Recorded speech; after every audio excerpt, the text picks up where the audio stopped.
Hello guys, අද මම කතා කරන්න යන්නේ මම අද අපි skill shop website එකට දාලා remember me option එක ගැන කතා කරන්න.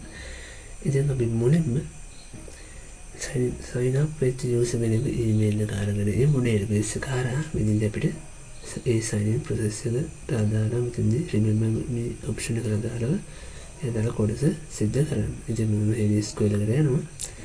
මෙතනදී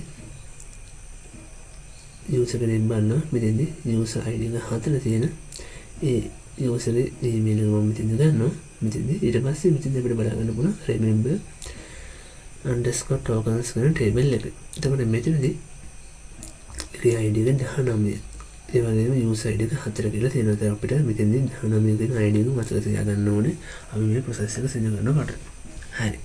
ඉතින් මම යනවා website එකට. හරි. දැන් මෙතනදී මම email එක දෙනවා. අපි දවරගත්ත email එක තමයි මෙතන දෙන්නේ. හරි මම email එක දෙනවා.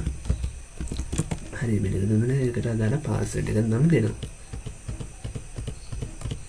හරි දැන් මෙතන මම පොඩි වැඩක් කරනවා. මෙතනදී මම ඒ remember me option එක ටික එක දාන්න නැතුව මෙතනදී මම sign in වෙනවා. ඒත් එක මෙතනදී අපිට ඒ cookies save වෙලා නැහැ කියලා බලන්න පුළුවන්. මම sign in වෙනවා.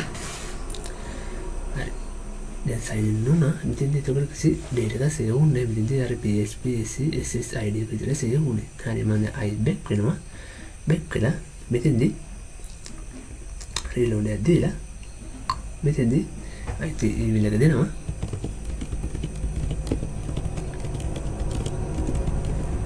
හරි දැන් මෙතනදී email එක දීලා මම මෙතනදී password එක දෙනවා. හරි මම password දෙක දීලා මෙතනදී remember me option එක මේ ආදාර ටික එක දීලා මෙතනදී sign in වෙනවා.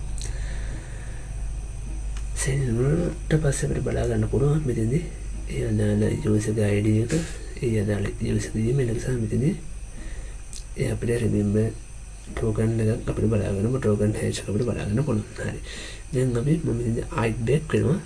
back වෙලා අපිට බලා ගන්න පුළුවන් මෙතනදී email එක සහ password එක සහ දැන් save වෙලා තියෙනවා.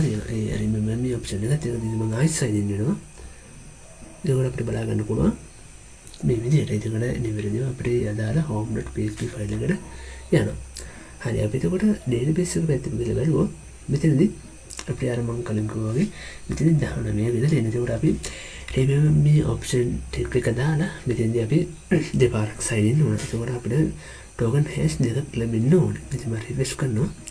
ඔව් එතකොට අපිට බලා ගන්න පුළුවන් මෙතනදී token hash දෙකක් විතර බලා ගන්න පුළුවන්. හරි දැන් මේ අදාළ remember me option එකට අදාළ backend code එක ගැන අපි බලමු. හරි මෙතනදී ඒ remember me option එකට අදාළ කොටස තමයි මෙතන තියෙන්නේ. එතකොට මම මෙතනදී id එකක් දීලා තියෙනවා remember දීලා. හරි අපි id එකට අදාළව ඒ code එක කොහොමද කියලා නිර්මාණය කරගත්තද කියලා කොහොමද බලමු. ඉතින් මම ඒ earth.js ෆයිල් එකට යනවා.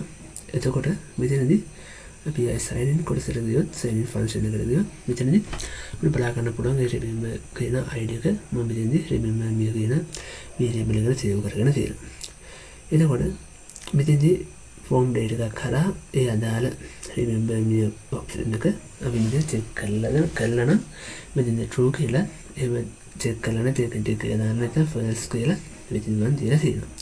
එතකොට ඒ අදාළ data ටික form කියන variable එක කරා මෙතනදී login process.php ෆයිල් එකට නම transfer කරලා තියෙනවා. ඉතින් මේ අපි ගිහලා බලමු මේ ෆයිල් එක තුල. හරි. එතකොට මම මෙතනදී session එක start කරගෙන තියෙනවා. හරි. එතකොට මෙතනදී ඒ වගේම ඒ අදාළ data එක කියන්නේ ටික දෙන්නට පස්සේ ලැබෙන data එක මෙතනදී මම post method එක හරහා ඒ අදාළ data එක අරගෙන තියෙනවා. මෙතනදී ඒ true නම් මෙතනදී set කරන්න කියලා තියෙනවා ඒ $sign remember me කියන variable එකට. එහෙමත් නැත්නම් මෙතනදී ඒ අදාළ data එක මම ටික් කරලා නැත්නම් ඒ remember me option ටික් කරලා නැත්නම් ඒක නෑ ඒක ඔබල නැත්නම් මෙතනදී first කියලා මෙතනදී ඒ අදාළ variable එක save කරගන්න දෙලා මෙතනදී දීලා තියෙනවා. හරි. එතකොට මෙතනදී මම session නිර්මාණය කරගෙන තියෙන මේ විදිහට බලන්න පුළුවන්. එතකොට මෙතනදී මම if condition එක යටතේ remember me option එක trueද කියලා බලනවා. true නම් මෙතෙන්දී ඒ අදාළ අපි අර කලින් වගේ token එක මෙතෙන්දී byte 32 නිර්මාණය කරගෙන ඒක token hash කියන variable එකට save කරගන්න කියලා මෙතෙන්දී කියලා දෙන්නේ. එතකොට ඒ අදාළ token එක මෙතෙන්දී දවස් 30ක් මෙතෙන්දී save කරගන්න කියලා තමයි මෙතෙන්දී දීලා තියෙන්නේ. ඒක මම date එක විදියට මෙතෙන් නිර්මාණය කරගෙන තියෙනවා.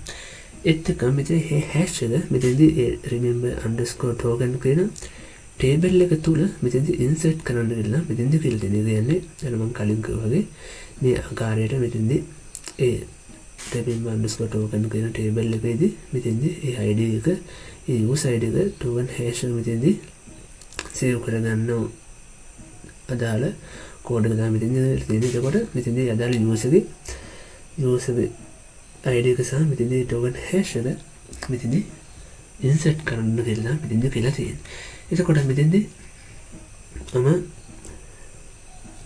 නිර්මාණය කරලා තියෙනවා screenshot underscore remember සහ මෙතෙන්දී screenshot underscore user id සහ underscore user email කියලා මෙතෙන්දී මම නිර්මාණය කරගෙන තියෙනවා. ඒ අදාළ එතකොට ඒ අදාළ variable එක ගන්න නිර්මාණය කරගත්ත variable එක මෙතෙන්දී අරගෙන තියෙනවා. ඒක මෙතෙන්දී දවස් 30කට save වෙන්න තමයි මෙතෙන් නිර්මාණය කරලා තියෙන්නේ. එතකොට මේ දවස් ටික සම්පූර්ණ වුණාට පස්සේ අදාළ data ටික මෙතෙන්දී remove වෙන්න කියලා මෙතෙන්දී කියලා තියෙන්නේ. එතකොට මෙතෙන්දී ඒ අදාළ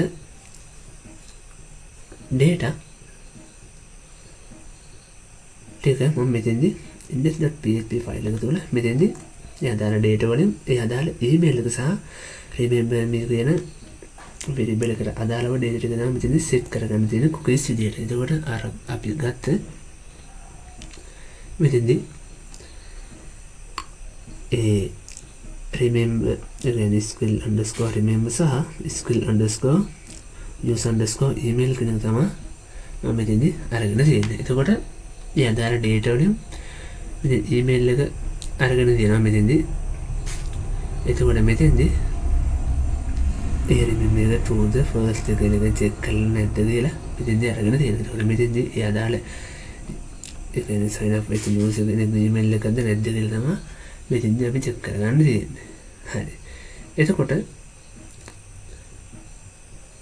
මේක තමයි remember me option එකට අදාළව backend code එක සහ process එක වෙන්නේ කොහොමද කියන එක.